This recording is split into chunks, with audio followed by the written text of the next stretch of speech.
అదిరిందయ్యా చంద్రం. చంద్రం అంటే నేను కాదు, ఆ పైనుండే చంద్రం, చంద్రబాబు.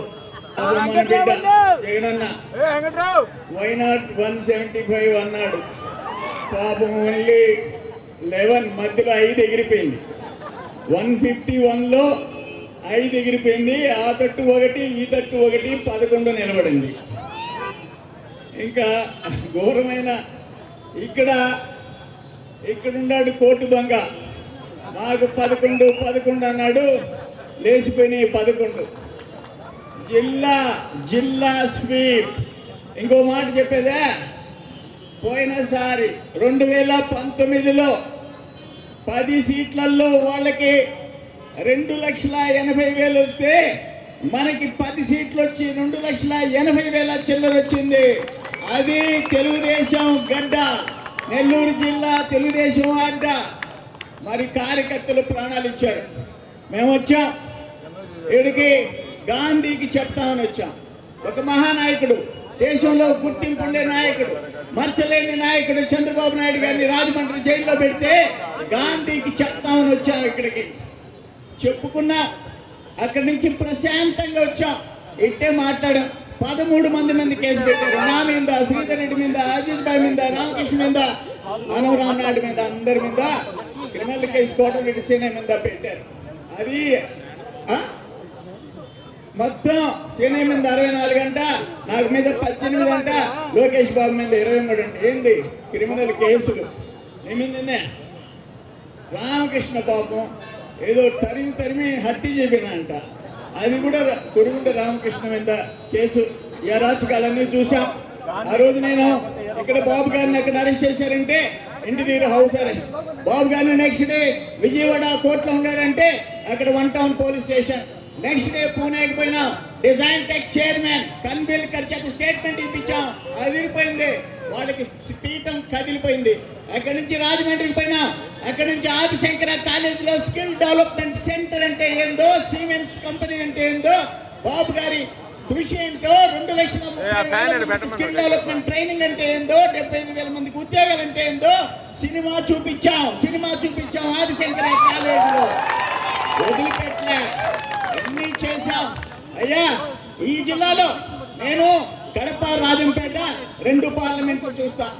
మంత్రిగా ఉన్నప్పుడు ఇన్ఛార్జ్ మినిస్టర్, ఇప్పుడు పార్టీ ఇన్ఛార్జ్. కానీ పులివెందుల్లో కూడా లేదు నెల్లూరు జిల్లాలో అరాచకం. నెల్లూరు జిల్లాలో దోపిడీ, ఘోరాలు, నేరాలకి నిలవైపోయింది నెల్లూరు జిల్లా. శాంతికి మారుపేరు నెల్లూరు జిల్లాలో. అన్యాయాలు చేశారు, అరాచకాలు చేశారు. ఒక లాకప్ డాడ్ ఉదయగిరి నారాయణ తీసుకొచ్చి ఢిల్లీ నుంచి నేషనల్ ఎస్సీ కమిషన్ తీసుకొచ్చారు. ఆ కుటుంబాన్ని కాపాడే ఉద్యోగాలు ఇచ్చారు. ఒక కరుణాకర్ 4 పేజీలో రాశాడు. ఆ కావుల ఎమ్మెల్యే ముందు రాశాడు ఆత్మహత్య.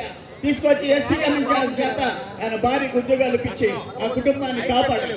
ఆ మర్రిపాడు ఒక సబ్ ఇన్స్పెక్టర్ 2 బీసీని కొట్టి చంపితే అర్ధరాత్రికి సస్పెండ్ చేసిన దాకా నిద్రపోలే నేను. అర్ధరాత్రికైనా సస్పెండ్ చేయించా, దేశం మొత్తం సస్పెండ్ చేయించా. ఇటువంటి ఎన్నో. ఒక Genco 2,400 super critical thermal power station Adani చేతిలో పెడితే లాగి వెనక్కి తీసి మళ్ళీ జెన్కో చేతిలో పెట్టాం. 400 చిల్లర రోజులు నిరాహార దీక్ష, భారీ ర్యాలీ చేశాం, కలెక్టరేట్ ముట్టడి చేశాం. ఈరోజు కృష్ణపట్నం కంటైనర్ పోర్ట్ వెళ్ళిపోయింది. ఒక బియ్యం, ఒక చేపలు. పాసం సునీల్ కుమార్ గారు పైకి రావాల్సిందిగా కోరుతున్నాను. నేను చెప్పా లాస్ట్ స్పీచ్ అయ్యేటప్పటికి గాంధీ బొమ్మ దగ్గరికి వస్తాడు మా తమ్ముడు అని చెప్పా. వచ్చాడు. మరి ఒక సన్నబియ్యం, ఒక చేపలు, ఒక రొయ్యలు, ఒక మిరపకాయలు, ఒక పొగాకు, ఇవన్నీ ఎగుమతి. దిగుమతులు వెళ్ళిపోయింది కంటైనర్ పోర్ట్. ఆయన చెప్పాడు కోర్టు దొంగ. ఏం చెప్పాడు? ఆ కంటైనర్ పోర్ట్ పోతే ఆయన లేచిపోతాను. అంతకుముందు కూడా చెప్పాడు ప్రభగిరి పట్నం కొండ మీద 2019 ఎలక్షన్ ముందు ఆ బండలు వేస్తే నా గుండెలు వేస్తున్నాడు. బండలు వేసుకుని కొండలు వేసుకుని ఆ కేసు గురించి చెప్పాల్సిన అవసరం లేదు. ఇటువంటి అరాచకాలు ఎంతమందిని మీరు జైలుకి పంపించారని చెప్పేసి అడుగుతా ఉంటా. ఎన్ని ఘోరాలు జరిగినాయని చెప్పేసి నేను అడుగుతా ఉంటా. ఈరోజు బాబు గారు వచ్చారు. ల్యాండ్ టైటిల్ యాక్ట్, దుర్మార్గమైన యాక్ట్ రద్దు చేశాడు, పారేశాడు. మొదటి సంతకం మొత్తం పెట్టాడు మానేశాడు. జగన్మోహన్ రెడ్డికి చుక్క చూపించాడు. రెండోది అవ్వతాతలకి 4,000. రేపు జూలై 1వ తేదీ ఎంతో తెలుసా? 7,000. ఎవరు ఇచ్చేది? ఎవరు? చంద్రబాబు నాయుడు. అది బాబు గారంటే. అట్లే యువతకి ఇమ్మీడియట్ గా ట్రాన్స్ఫర్ చేశాడు. వాళ్ళందరికీ మెగా డిఎస్సి ట్రాన్స్ఫర్ చేసేసేసాడు. బాబు గారంటే 16,000 చిల్లర మందికి ఉద్యోగాలు వచ్చేటట్టు చేశాడు. ఈ విధంగా చెప్పుకుంటూ పోతే అనేక కార్యక్రమాలు.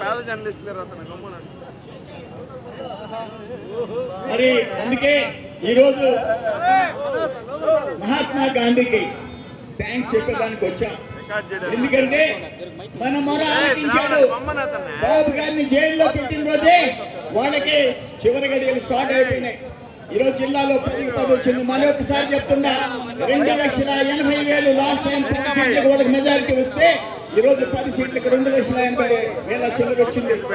Last time Sullurpeta 65,000 top majority వస్తే ఈసారి పొంగూరు నారాయణ గారికి 70,000 చిల్లర వచ్చింది. 70,000 చిల్లర వచ్చింది. మరి ఆయన నా పులివెందలంటే అక్కడ 90 చిల్లర వేలు కానికి చూపించినారు లోకేష్ బాబు దాకా.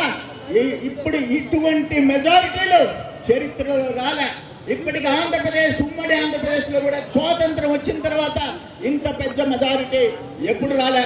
పవన్ కళ్యాణ్ గారు చంద్రబాబు నాయుడు అండగా నిలబడ్డాడు. రియల్ హీరో కాదు, ఒక రియల్ హీరో అనిపించుకున్నాడు పవన్ కళ్యాణ్ గారు అని చెప్పేసి మనవి చేస్తున్నారు. మోడీ గారు మొన్న చూసాం మేము.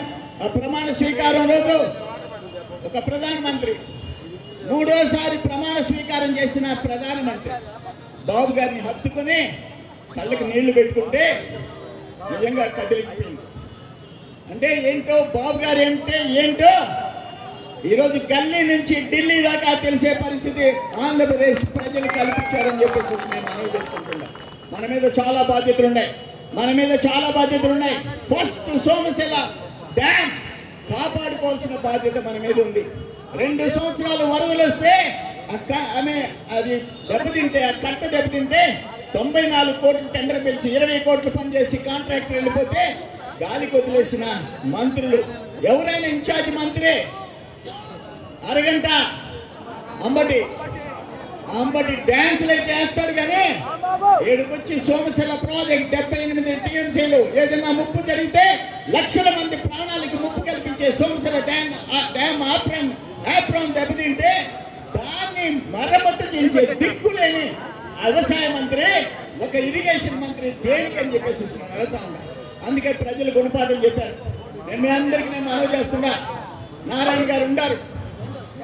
ఒకటి మన అదృష్టం ఏంటంటే సీఎం పేషికి ఆయన ఫోన్ చేస్తే ఫోన్లో పని అయిపోతుంది. బాబు గారిని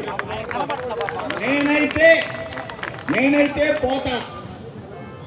9 రాత్రి 10 రాత్రి 11 రాత్రి వదిలిపెట్టను. పాపం బాబు గారిని సతాయించి జీవోలు తెచ్చిన రోజులు ఉన్నాయి. ఫోన్లో ఆర్డర్స్ జీవోలు ఇచ్చిన నాయకుడు చంద్రబాబు నాయుడు గారు.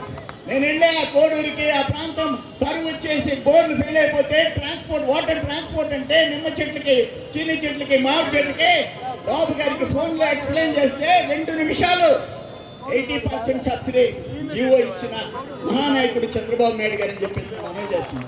ఈరోజు మనకు ఒక రాజధాని, మనకు ఒక పోలవరం, నేను ఇప్పుడు తెప్పించా మంత్రి నారాయణ గారికి చెప్తుండా, ఇరిగేషన్ లో పనులు చేయకుండా ఒక్క సర్వేపల్లిలో 150 కోట్లు మింగేసిన దొంగ మంత్రి. నిన్నటి దాకా దొంగ మంత్రి 150 కోట్లు సిఎఫ్ఎంఎస్ పంపించింది, వెనక్కి పంపించమని చెప్పాను. సిఎఫ్ఎంఎస్ కి పని చేయకుండా 70 కోట్లు పంపించడం, వెనక్కి తెప్పించమని చెప్పాను.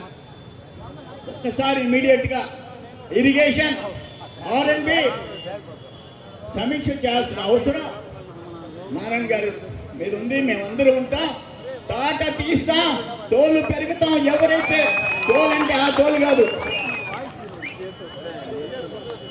అక్కడ కోట్లు మింగేసిన వాళ్ళ తోలు పెరుగుతామని చెప్పేసి నేను మనవి చేసుకుంటూ, ఎంత దారుణం అంటే పోలీసులు లేరు, రెవెన్యూ లేరు, ఐఏఎస్ లేరు, ఒక ఐపీఎస్ మొన్నటి కలెక్టర్, అంతకుముందు ఎస్పీ దగ్గర పోయినా ఒక ఇష్యూలో కోటమిరెడ్డి సీనయ్య నా పక్కన ఉన్నాడు.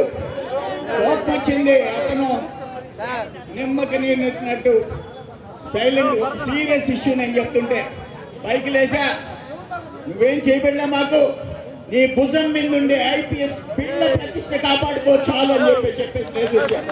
నీ బోటి ఎస్పీలు చాలా మందిని చూశానని చెప్పాను. అటువంటి పరిస్థితి జగన్మోహన్ రెడ్డి కింద వచ్చింది. అందుకే టోటల్ మంత్రులందరూ ఓడిపోయే పరిస్థితి ఈరోజు వచ్చిందంటే వాడు చేసిన అరాచకాలని చెప్పేసి ఒక పోలీస్ వ్యవస్థ, ఒక రెవెన్యూ వ్యవస్థనే మొత్తం కూడా సర్వనాశనం చేసినాడు. ఎవడంటే నేను చెప్పా, రెడ్డి రెడ్డి రెడ్డి అంటుంటే అక్కడ నలుగురు, ఆ నలుగురు, ఈ సైడ్ జగన్మోహన్ రెడ్డి, ఆడ పద్దిరెడ్డి, ఈడ వైఎస్ సుబ్బారెడ్డి, అక్కడ విజయసాయిరెడ్డి, ఇక్కడ సాగర్ రెడ్డి, మళ్ళీ ఇక్కడ ఆఫీసులో సిఎస్ జవహర్ రెడ్డి, ధనంజయ రెడ్డి, మొత్తం ఆ బ్యాచ్. వీళ్ళందరూ చాలా ఇంకొక రెడ్డి వచ్చాడు, పద్మనాభ రెడ్డి అంట కాకినాడ నుంచి. ఉండే రెడ్లు చాలక అయ్యా మా రెడ్లు పరువు తీస్తున్నారయ్యా అని చెప్పేసి మేము ఆ 2 అక్షరాలు పక్కన పెట్టబాలని మేము చెప్తే 2 అక్షరాలు నేను పెట్టుకుంటానని. ఆయన ఎవరో తెలుసా? పద్మనాభ రెడ్డి అంట. ఆయన పద్మనాభ రెడ్డి అని పెట్టుకున్నాడు, ఆ పరువు తీసింది. ఏదేమైనా ఈరోజు ఎంతో సంతోషంగా ఉంది. ఎందుకంటే ఆ రోజు కష్టాల్లో బాబు గారిని పవన్ కళ్యాణ్ గారు ఒక్క మాట చెప్పారు. రాజమండ్రి జైల్లో బాబు గారిని చూశారు, బయటకు వచ్చారు. నేను రాళ్ళు రప్పులు కొండల మీద హైటెక్ సిటీ దగ్గర మేము షూటింగ్లు చేసేవాళ్ళం. ఏదన్నా మంచి అట్మాస్ఫియర్ కావాలంటే అమెరికాలో, లండన్లో పోయేవాళ్ళం. అటువంటిది ఈరోజు ఒక హైటెక్ సిటీ క్రియేట్ చేసిన ఒక గొప్ప నాయకుడిని జైల్లో చూడాల్సిన కర్మ ఏర్పడిందని చెప్పి బయటకు వచ్చి ఇప్పటిదాకా మేము కలవాలని చెప్పిన తెలుగుదేశం పార్టీతో ఇప్పుడు కలుస్తున్నాం. చంద్రబాబు నాయుడు గారిని ముఖ్యమంత్రిని చేస్తున్నాం, జగన్మోహన్ రెడ్డిని ఇంటికి పంపిస్తామని చెప్పిన పవన్ కళ్యాణ్ గారు మాటలు ఈరోజు నిజమైనని చెప్పేసి వాళ్ళకి, బీజేపీ నాయకులకి అందరికీ థ్యాంక్స్ చెప్తూ, నా కార్యకర్తలు జైళ్ళకు పోయినా, ఆస్తులు బాగుంటున్నా, సర్వేపల్లిలో నేను చూసా ఎన్ని ఆస్తులు ధ్వంసం చేశారో. ఏ విధంగా నేను సత్యాగ్రహంలో కూర్చుంటే 3వ రోజు ఎవరిని పంపించాడు? మగోళ్ళని కాదు, ఆడోళ్ళని పోమంటే ఆడోళ్ళు పోలే. నా పేరుకి ఆడ మగ కానీ హిజ్రాన్ని పంపించేవాళ్ళు. వాళ్ళు పాపం నన్ను వచ్చి ఆశీర్వదించిపోయినారు. అటువంటి వ్యక్తి, ఒక రాజకీయాల్లో ఉండే వ్యక్తి ఉమ్మడి రాష్ట్రంలో ఎక్కడన్నా చూసామా అని చెప్పేసి అడుగుతాము. అందుకని అవన్నీ సమీక్ష చేయాలా, నారాయణ గారు అవన్నీ సమీక్ష చేయాలా. ఆ ట్రక్, ప్లాస్టిక్ మెటీరియల్ ట్రక్ తెచ్చినోడు ఎవడు, వాడి తోక కత్తిరించి తాట తీసి లోపలేయాల.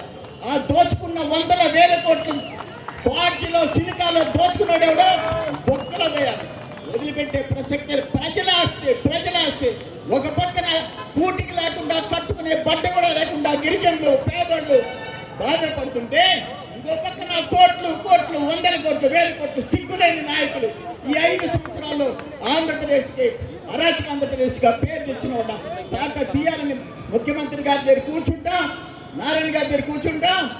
జిల్లాలో దోపిడీ చేసిన వాళ్ళని, ఆ ల్యాండ్ మాఫియా మొత్తం, ఆ శాశ్వత భూ హక్కు చట్టం అని చెప్పి పేదోళ్ళ నోళ్లు కొట్టిన వాళ్ళని వదిలిపెట్టే ప్రసక్తి లేదని చెప్పి తెలియజేసుకుంటూ, మరొక్కసారి మీ అందరికీ మేము సరే వస్తే పదవులు వస్తాయి ఏంటో అని చెప్పి ఆలోచిస్తాం. నేనైతే పదవి ఉన్నా, లేకపోయినా, అధికారం ఉన్నా, ప్రతిపక్షం ఉన్నా నేనుంటా. కానీ మీరుండటం త్యాగాలు చేశారు, కుటుంబాలకు దూరంగా ఉన్నారు, జైళ్ళల్లో ఊచలెక్క పెట్టారు. మీ అందరి కృషి ఈరోజు మేము ఎమ్మెల్యేలుగా నిలబడ్డామంటే, అక్కడ ముఖ్యమంత్రి చంద్రబాబు నాయుడు అంటే మీరేనని చెప్పి మీకు పాద పూజ చేయాల్సిన బాధ్యత మా మీద ఉందని చెప్పి ఈ గాంధీ మహాత్ముడికి నారాయణ గారు స్పీచ్ అయిన తర్వాత ఆయనకి పూలమాలేసి ఆయన సత్కరించుకుంటామని తెలియజేసుకుంటూ మరొక్కసారి చేతులెత్తి నమస్కరిస్తూ మీ అందరి దగ్గర సెలవు తీసుకుంటున్నాం. నమస్కారం.